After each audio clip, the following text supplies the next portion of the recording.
jang tayyorligi va Xaybar qal'alari. Әтіс әтіген тегіш қылымыз деген күні кәшлігі Расулуллах сөз қылып, «Мән әті әлемні шындақ бір кішіге тұтқызымен ки, о Аллахны вә Аллахның пайғамбарыны сөйеді. Аллах вә Аллахның пайғамбары му оны сөйеді», деді.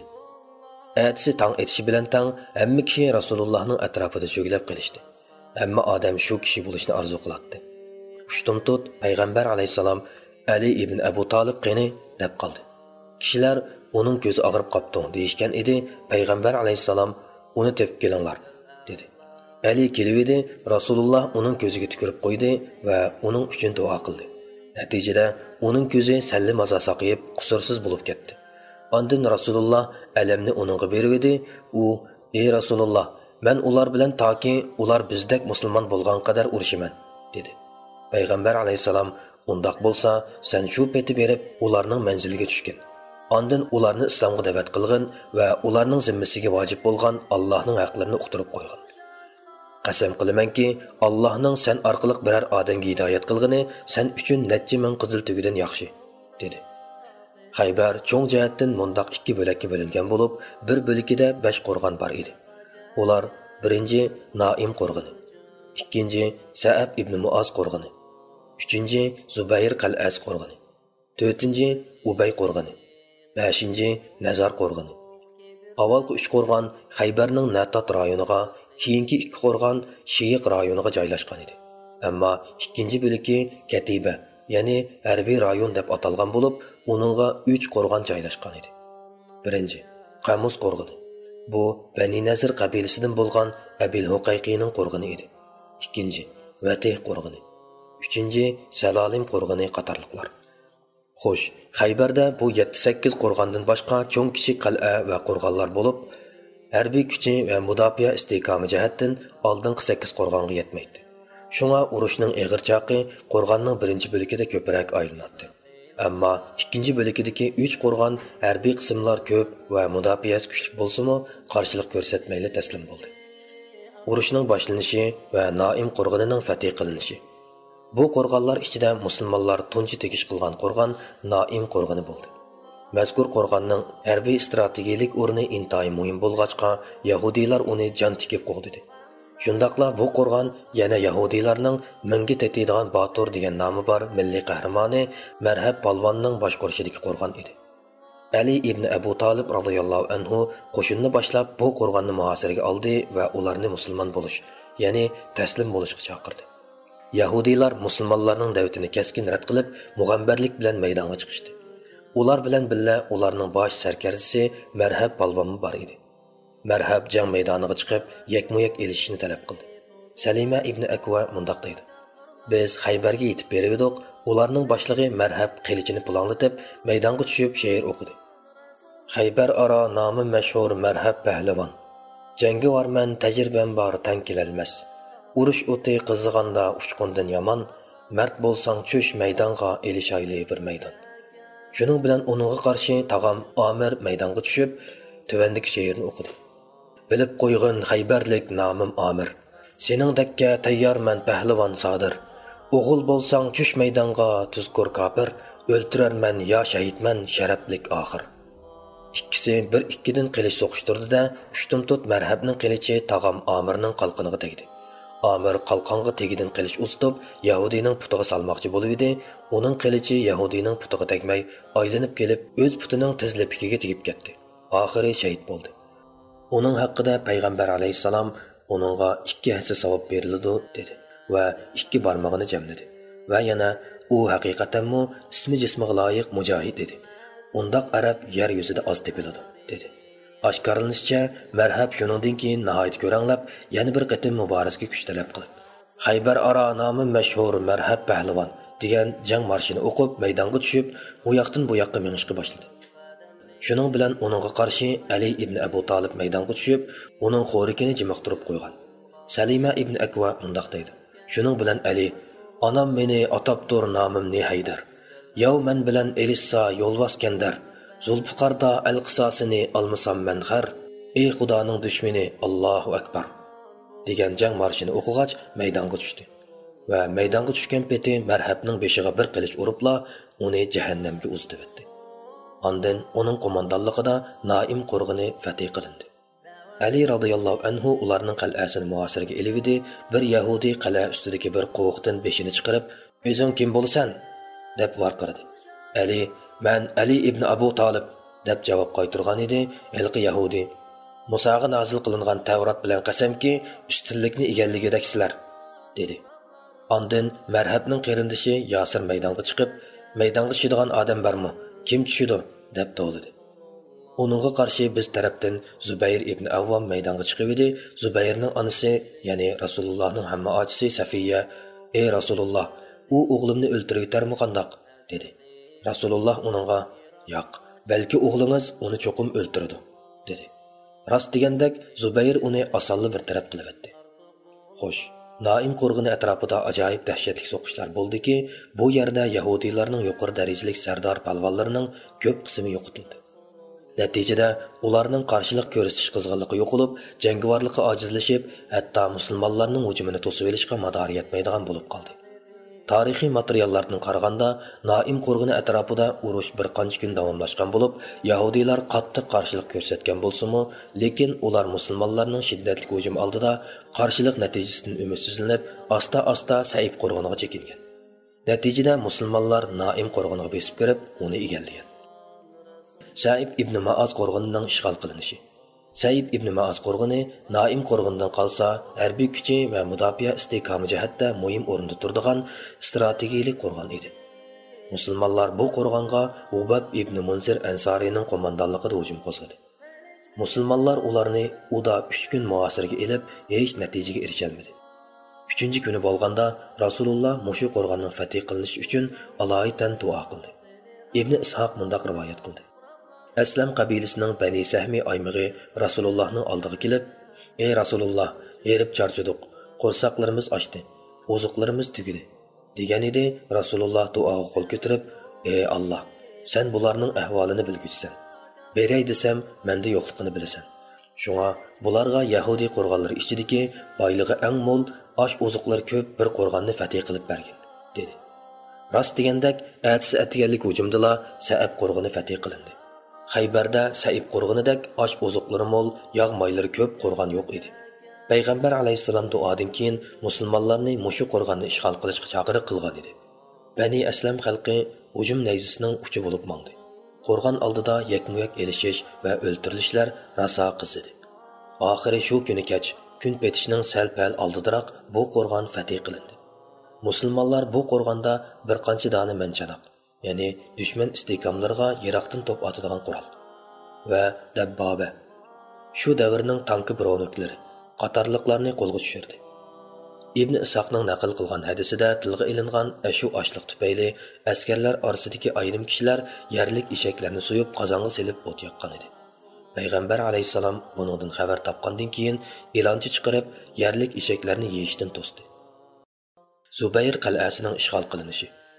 Naim va Sa'ab qo'rg'onlari ishg'ol qilingandan keyin Natat rayoni qo'rg'onlaridagi Yahudiylarning hammasi Zubayr qal'asiga bekinib oldi. Bu qal'a tog' cho'qqisiga joylashgan mustahkam bir qo'rg'on bo'lib, qo'rg'on atrofi musulmonlarga nisbatan hujum qilishga be'ab, dushmanga nisbatan mudofialanish sharoiti yaxshi edi. Mayli otliq, mayli piyodalik hech kim uningga yaqin bora olmaydi. Rasululloh bu qal'ani muhosiraga elib 3 kun turdi. 3 kundan keyin bir Yahudi al bo'lib kelib, "Ey Muhammad, sen ularni bir oy muhosiraga elib yatsangmi parvo qilmaydi. Chunki ularning yer osti suyi va buloqlari bor. Ular kechisi chiqib suv qachilab akilib olib, qal'ada bekinib yetaveradi. Agar ularning suv yo'lini uzib tashlasang, ondan ular sirtqa chiqadi" dedi. Shuning bilan Payg'ambar alayhisalom ularning ichimlik suyini uzib tashlagan edi. Yahudiylar qal'adan tushib qattiq tarsaliq bilan qarshilik ko'rsatdi. Natijada musulmonlar tarafdan bir qancha kishi qazo qildi. 10 ga yaqin Yahudi jahannamga uzitildi. Oxiri qal'a fath qilindi. Ubay qal'asining ishg'ol qilinishi. Zubayr qal'asi ishg'ol qilingandan keyin Yahudiylar Ubay qal'asiga yo'tkilib, bu yerda mudofaada turib oldi. Musulmonlar ularni qattiq muhosiraga elib tushishga qistagan edi. Bulardan 2 sarvoz nochi orqa-orqadan maydonga tushib, yakma-yak elishni talab qildi. Ammo botur musulmon azmatlar ularga amonlik bermay urushib, ularni jahannamga yo'lga silib etdi. Yahudilardan ikkinchi qatim maydonga tushgan dushmanning adabini bergan kishi musulmonlarning atoqli qahramoni Qizil sallilik Batur Abu Dujani edi. Ya'ni Simak ibn Xarshanatul Ansari. U mazkur muborizchini bartaraf qilib bo'libla yo'lvostak etilib qal'aga besib kirdi. Uningga agishib boshqa musulmonlarni besib kirdi. Natijada qo'rg'on ichida 1 soatda keskin jang bo'lgandan keyin Yahudiylar bu qal'ani tashlab, bir-birlab sug'urilib chekinib chiqib, mushu rayonning eng keynidagi qal'a Nazar qal'asiga yo'tkilib mudofaada turdi. Nazar qo'rg'onining ishg'ol qilinishi. Nazar qo'rg'oni mushu tavallikdagi qo'rg'onlar ichida hammadan mustahkam, hammadan puxta bino qilingan qo'rg'on edi. Şunu ular musulmonlarni bu qal'aga har qancha qilsimi kirolmaydi deb qarab, asosliq cho'ng qal'alari qo'ldan ketgan bo'lsa-mu, ayollar va bolalarni mushu qal'aga yig'ib mudofaada turgan edi. Musulmonlar bu qal'ani qattiq muhosiraga oldi va har tarafdan besimni kuchaytdi. Lekin qo'rg'onning tog' ustiga joylashishdek aloyidligi musulmonlarni bostirib kirishdan to'sib qo'ydi. Yahudiylarmi qatma-qat muhosirani bosib chiqishga petinolmadi. Musulmonlarni o'q tutib, tosh etib qarshilik ko'rsatib turdi. Demak, Nazar qo'rg'onini elish qiyin ahvolga tushib qolganlikdan payg'ambar alayhisalom musulmonlarni manchanoq va dabboba, ya'ni ichiga kirib berib qo'rg'onni teshadigan va yoki qo'rg'on darvozasiga o't qo'yadigan harbiy aslaha qatorliq og'ir tipdagi qurollarni ishga solishga buyurdi. Oshkorlanishicha, musulmonlar bu aslahalar bilan dushman istiqomlarini to'qitib, mazkur qo'rg'onning tam to'g'rislaridan cho'ng kichik sho'ra sungushlarini ochgan va shu yerdan bostirib kirib qo'rg'on ichida keskin jang qilgan. Oxiri dushman taraf fojialik mag'lub bo'lib taslim bo'lgan. Chunki ular oldingi sepillardan xotin bolalarni birga elib asta-asta chekinib qochib olganiga o'xshash, bu qal'adan unda qochib ololmagan. Qochqanlarmi xotin bolalarni musulmonlarga tashlab berib, jinini elib qochgan. Mudofianing sharoiti hammadan mustahkam bo'lgan bu qo'rg'onning ishg'ol qilinishi bilan Xaybar shahrining birinchi cho'ng bo'ligi butunlay musulmonlarning qo'liga o'tdi. Bu bo'lakda yana yuqorgi qo'rg'onlardan boshqa cho'ng kichik bir qancha qo'rg'on va istiqomlar bor edi. Biroq Yahudiylar eng mustahkam va eng bexatar bu qo'rg'onlarning qo'ldan ketishi bilan boshqa qo'rg'onlarni o'zligidan bo'shatib berib, Xaybar shahri ikkinchi bo'lak rayoniga qochib berib oldi. Xaybar shahri ikkinchi bo'lak rayonining elinishi. Xaybar birinchi bo'lagi ishg'ol qilinib bo'lgandan keyin Rasululloh qo'shinni Xaybarning ikkinchi bo'lak rayoni, ya'ni Katiba, harbiy rayon qo'rg'oni va Vatiha, Soy rayon qo'rg'oni va Salolim, Bani Nazirning kattasi Abul Huqayqiyning qo'rg'oni tarafga yo'tkadi. Bu yerga Natat va Shayiq rayonlarida takkisini yeb, jon qutqizib kelib olgan qochqin Yahudiylarning hammasi yig'ilib, mustahkam bir mudofaa to'ri shakllantirgan edi. Tarixchilarning mazkur 3 qo'rg'onning qaysi birida urush bo'lgan yoki bo'lmaganligi to'g'risida qarash o'xshash emas. Ibn Ishoqning rivoyatidan qaraganda, Qamus qal'asini elish jarayonida urush bo'lganligi aniq. Balki rivoyatning mazmunidan qaraganda, bu qo'rg'on faqat harbiy kuch, ya'ni urush bilan ishg'ol qilingan. Siyosiy so'zlashish va besim ishlatish qatorliq vositalarning kor qilmaganligi ma'lum bo'ldi. Ammo Imom Voqidi Xaybar ikkinchi bo'lak rayoni 3 qal'aning hammasi faqat so'zlashish orqali siyosiy yo'l bilan elingan deb aniq ko'rsatdi. Ehtimol Qamus qal'asi atrofida bir oz urush va tirik kishilar yuz bergandan keyin ondan so'zlashish va siyosiy jihatdan hujum qilish boshlangan bo'lishi mumkin. Ammo keyingi ikki qo'rg'on urushmay va qon to'kmayli bartaraf qilingan bo'lishi mumkin. Xo'sh, qandaqli bo'lmasin, Rasululloh qo'shinni bu taraf, ya'ni Katibaga yo'tkab kelgandan keyin bu yerni qattiq muhosiraga oldi. Muhosira 14 kunga cho'zildi. Yahudiylar qo'rg'onlardan chiqmay yetaverdi. Oxiri Rasululloh ularga manchanoq tiklab to'pqa tutmoqchi bo'ldi. Ular o'zlarining butunlay halok bo'lib ketishiga jazm qilib, Rasulullohga sulh tuzish taklifini sundi. Yahudiylarning oq bayroq chiqarishi. Ahvol mushu yerga yetganda Ibn Abul Huqayqi Rasulullohga elchi avatib so'zlashib ko'rish o'yining borligini aytdi. Payg'ambar alayhisalom buni ma'qul ko'rib, uning bilan uchrashdi va uning bilan qo'rg'on ichidagi cho'ng kichik barliq Yahudiylarning hayotining bexatarligiga kafolat qilish badaliga ularning o'zlarining mol-mulk, yer-zamin, oltin, kumush, qo'y, kala va ustiga kiygan kiyimlardan boshqa narsalarni, hatto zibu-zinnat halqalarigacha musulmonlarga qoldirib, bola-chaqa, xotin-qizlarni elib Xaybardan chiqib ketishga kelishdi. Kelishimga imzo qo'yish oldida Rasululloh Ibn Abul Huqayqiga agar mendan har qanday bir narsani yo'shirsanglar, sizlardan Allohning va Rasulullohning sizlarga bergan ahdisi uziladi deb ogohlantirdi. Ular shartlarning hammasiga ko'nib kelishimga imzo qo'ydi.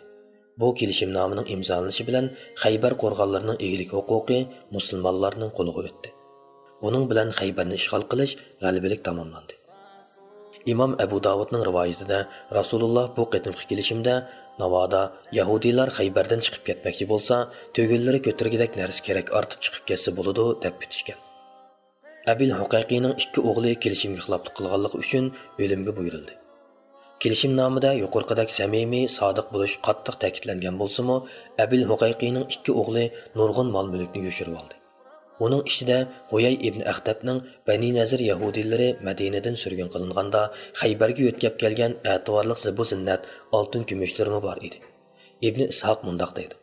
Rasululloh Kanatur Rabi'ini chaqirib, ya'ni Bani Nazirning xazina mollari shuning qo'lida edi. Uningdan ashu xazinaning nada ekanligini so'ragan edi, u xazinaning o'rnini qat'iy bilmayman deb turib oldi. Yahudilardan bir odam kelib, "Men Kanonaning har kuni atigan mushu xarobilikni cho'gilab yurganligini ko'rgan edim" deb guvohlik berdi. Shunga Rasululloh Kanoniga "Navoda ashu mallarni seningdan tepib olsak, kallangni olsam bo'lamdi" deb so'ragan edi. Kanona "Bo'ladi" deb javob berdi. Payg'ambar alayhisalom xarobilikni qizishga buyurdi. Natijada u yerdan Bani Nazir mollarining bir bo'ligi tepib olindi. Ondan uningdan qolgan qismi so'ralgan edi, u masalasini topshirg'ili unimidi. Shunga Rasululloh uni Zubayrga berib, uni adabligin. U yoshirib qo'ygan narsalarni tepib olayli dedi. Imom Davudning rivoyatida Zubayr uning ko'krigiga urib, uni o'ltirib qo'yg'ili tas qoldi. Ondan uni Rasululloh Muhammad ibn Maslamaga bergan edi. Muhammad ibn Maslama uni qarindishi Mahmud ibn Maslamaning qisosi uchun o'ltirdi. Mahmud Naim qo'rg'onning tuvida soyida o'tganda uning ustiga tosh tashlab o'ltirib etilgan edi. Ibn Qayyum mundoq degan: Rasululloh Abil Huqayqining ikki o'g'liga o'lim jazosi berdi. Chunki ularning ahdiga xiyonat qilganligini Kanonaning bir navri tuqquni, ya'ni uning tog'asining o'g'li iqror qilgan. Rasululloh yana Huyay ibn Axtabning qizi Safiyani o'lja oldi. U Abil Huqayqining o'g'li Kanonaning qo'lida bo'lib, ular amdila bir takkiga bosh qo'yganlar edi. Xaybar g'animatlarining taqsim qilinishi. Rasululloh Xaybar Yahudilarini bu yerdan surgun qilib etib, ondan Xaybar zimini va o'ljillarini biroqli taqsim qilish irodasi kelgan edi. Yahudilar bizni mushu zimindan qoldirsang, biz uni terib tikib gullandirsak, dehqonchilik ishlarini biz obdan bilamiz deb yolvorib turib oldi. Amaliyotdami Rasulullohning va sahoba kiramlarning u yerlarni terib tikib boshqurib beradigan mulozim chakarlari yo'q edi. Ularning o'zlarimi bu ishlarga eshina-olmaydi. Shunga Payg'ambar alayhisalom ularga Xaybar ziminidan chiqqan mahsulotning yerimini berishga, qolgan yerimini musulmonlarga topshirishga kelishdi. Ular Rasululloh xohlagan muddatgacha turishga ma'qul bo'ldi. Abdullah ibn Ravoha ularga Xaybar ziminlarini taxminiy baholab bekitib berishga mas'ul bo'ldi. Xaybar zimini 36 bo'lakka bo'lindi. Har bir bo'lak 100 ulush hosillik etizga ayrildi. Natijada Xaybar jami 3600 ulushlik hosil etizi qilib bekitildi. Madina tarafga 1800 ulush hosil qoldi. Rasulullohmi avam musulmonlar qatorida bir kishilik nasiba oldi. Chunki Xaybar g'animatlaridan 1800 ulush qilib taqsim qilingan edi. Bundaq bo'lishi bu g'animatlar Allohning Hudaybiya g'azotida qatnashgan mujohid musulmonlarga iltifot qilgan hadiyasi bo'lib, ulardan bu qatimqi jangga qatnashgan va qatnashmaganlar bo'lsin, hammasiga nasiba tegishi kerak edi. Hudaybiya mujohidlari 1400 kishi bo'lib, 200 otliq bor edi. Shunga har bir otga 2 ulush, egisiga 1 ulush, jami har bir otliq 3 ulush nasiba oldi. Qolganlar 1 ulushdan nasibaga ega bo'ldi. Xaybar g'animatlarining mo'lligini shuningdan bilib olg'ili bo'ladi-ki, Imom Buxoriy Ibn Umardan rivoyat qilib, biz Xaybarni olgandan keyin ondan osh tamoqqa to'ygan edik degan. Yana Oisha radhiyallohu anhu Xaybar qo'lga kelib edi, endi xurmoga to'ydigan bo'ldik dedik degan edi. Nemali bo'lmasin, Rasululloh Xaybardan qaytib kelgandan keyin Ansarlar muhojirlarga burun o'tib bergan xurmolik va bog'varallarni qaytarib berdi, chunki endi muhojirlarning yer ziminlari bor bo'lgan edi. Ja'far ibn Abu Talib va Ash'ariylarning qaytib kelishi.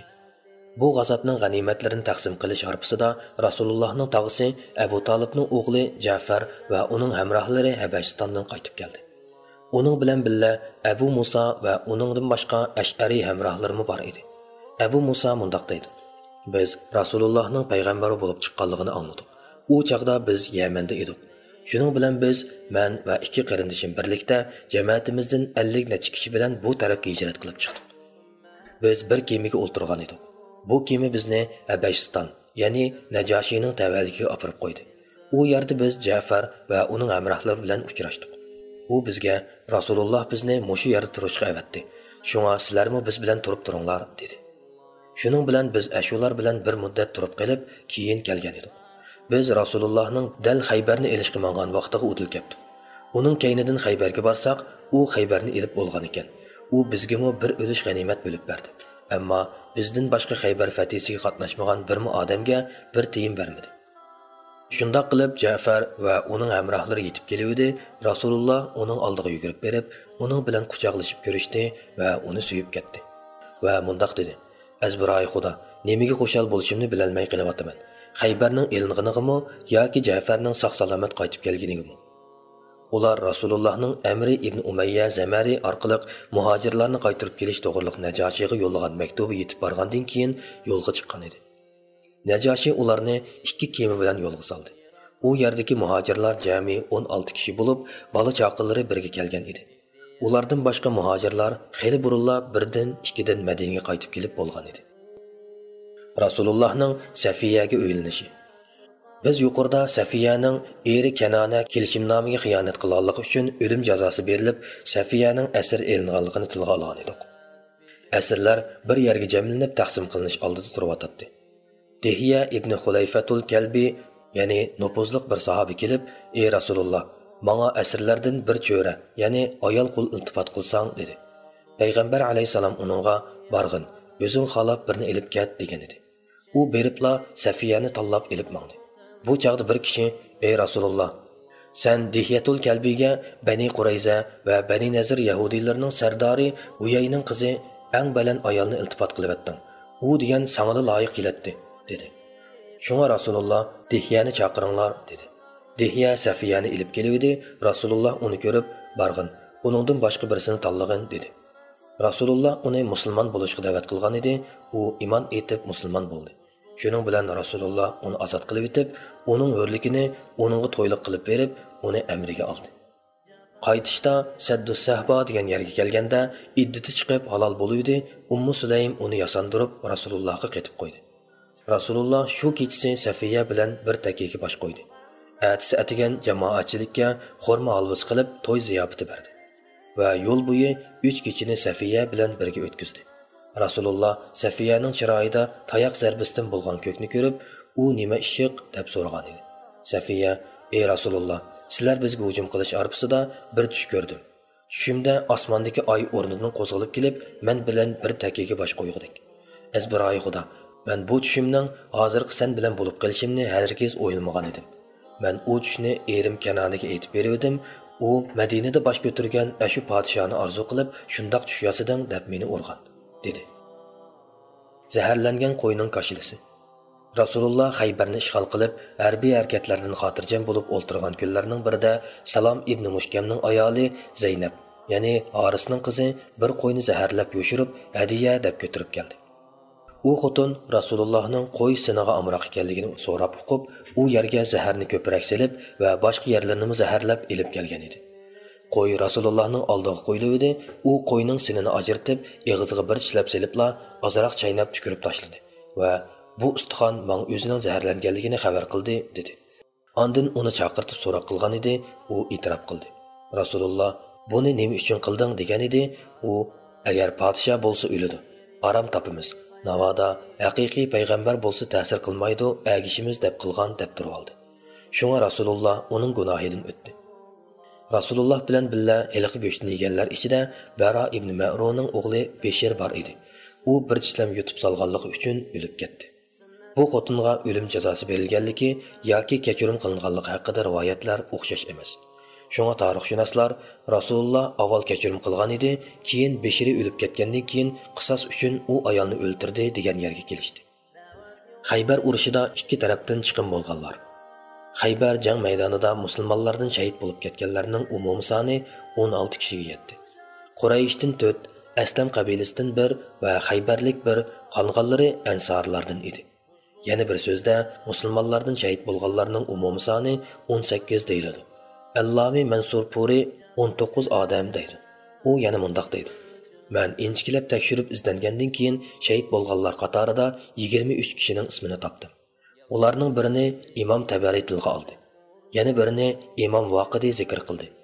Va biri zaharlangan qo'yni yeb selib o'lib ketgan kishi deydi. Oxirgi biri Badrda o'ldirilganlarmi yoki Xaybarda o'ldirilganlarmi ixtilof bor. Ammo Yahudiylardan o'ldirilganlarning soni 93 kishidir. Fadak. Rasululloh Xaybarga yetib beribla Mahisa ibn Mas'udni Fadak Yahudiylarni islomga da'vat qilishga oldin avatgan edi. Ammo ular darhol gapga kirmay yoki javob qaytarmay vaqtni o'tkazdi. Allah Xaybarni musulmonlarga iltifot qilib edi, ularning dillariga qo'rqinch tushib, Rasulullohga elchi avatib, Xaybardagilarga o'xshashla Fadak mahsulotining yerimini topshirganligini aytdi. Rasululloh ularning iltimosini qabul qilib, ular bilan kelishim imzoladi. Musulmonlar Fadakni urush qilmay olgan bo'lg'achqa, uning kirimi maxsus Rasulullohning idora qilishida bo'ldi. Uni Rasululloh o'z oilasi va musulmonlarning umumiy ishlari uchun ishlatdi. Vodil Qura. Rasululloh Xaybarning ishlaridan bo'shinibla Vodil Quraga yurib ketdi. Chunki u yerdami bir bo'lik Yahudiylar va qisman arablar o'ltiraqlashgan bo'lib, ular o'zaro eg'iz burun yalishib, aksiyatchil maydonda jon jahli bilan chingtirib Şoňa musulmonlar u yerga yetib berdi. Düşman taraf to'liq tayyorlik bilan turg'achqa, musulmonlarni qora yomg'irdak o'qqa tutishdi. Etish davomida Rasulullohning qo'li mudam o'lib ketdi. Kishilar xo'sh muborak ahli jannati bo'lganiga deyishgan edi. Rasululloh yo'q, undaq emas. Alloh bilan qasam qilamanki, u Xaybarda taqsimotga kirmagan ahvolda egallab olgan to'n chapan uningga o't yoqdi, dedi. Kishilar buni anglab, biri bir tal tana, yana biri bir tal yoki ikki tal bo'g'ish ko'tarib kelib, umumga topshirdi. Rasululloh bir dona o't bo'g'ich va ikki dona o't bo'g'ich deydi. Ondan Rasululloh qo'shinni jangga safarbar qildi va qismlarga bo'lib saf tuzdi. Jang tug'uni Sa'd ibn Ubadiga tutqizdi. Qismlarning alamlaridan birini Hubab ibn Munzirga, yana birini Sa'l ibn Hanifga va yana birini Abbad ibn Bishirga berdi. Ondan harakatga o'tib, ularni islomga, ya'ni taslim bo'lishga chaqirdi. Ular taklifni rad qilib, yakma-yak elishga odam chiqardi. Uningga qarshi biz tarafdan Zubayr ibn Avvom chiqib, ayol qilmay o'z raqibini o'ltirib tashlavatdi. Yana bir aylan sakrab chiqqan edi, unimi apchillik bilan ujuqtirib qo'ydi. Arqadan yana bir Yahudi chiqqan edi, uningga qarta Ali ibn Abu Talib chiqib, qo'g'lab yurib jepivatdi. Ali maydonga bir chiqqancha, ulardan orqa-orqadan tushgan 11 odamni qilichlab yo'qotdi. U har bir Yahudini u olamga uzatsa, keyingilarini haqiqatga tan berib taslim bo'lishga chaqirdi. Shu kuni har namozning vaqti kirsa, Rasululloh sahobalar bilan jamoat bo'lib namoz o'qiytib, ba'ziga qaytatdi-da, ondan ularni taslim bo'lishga da'vat qilib, hatto kech kirganga qadar jang qildi. Bir kuni oqshimi hujumni burunroq to'xtatib, ertasi atigan kun chiqishning oldida ularga hujum qo'zg'agan edi. Ular qo'llaridagi barliq narsa keraklarni topshirib, taslim bo'lganligini jakarladi. Rasululloh Vodil Qur'oni g'olib harbiy kuch bilan egallab, ularning mollarini g'animat oldi. Allah Rasulullohning nurg'un uy saramjon va raxt matolarga ega qildi. Vodil Qura ishg'ol qilingandan keyin Rasululloh u yerda 4 kun turib, sahobalarga g'animatlarni taqsim qilib berdi. Yer zamin, dal-daraxt va üzüm xurmalarini yerlik aholilarga, ya'ni Xaybarliklar bilan kelishgandek tang sheriklikka beribdi. Tayma Yahudiylari avval Xaybarliklarning orqadan Fadak va Vodil Quraliklarning bir-birlab taslim bo'lishlarini anglab, o'zlaridan musulmonlarga elchi avatib sulh talab qilishdi. Rasululloh ularning iltimosini qabul ko'rib, ularning mol-mulk, yurt mahallasiga tegish qilmadi va ularga tuvandikidek omonlik yetkazib berdi. Bu Allohning elchisi Muhammadning Bani Adiya xalqiga yezib bergan putuk nomisidir. Bani Adiya xalqi musulmonlarning himoyasida bo'ladi.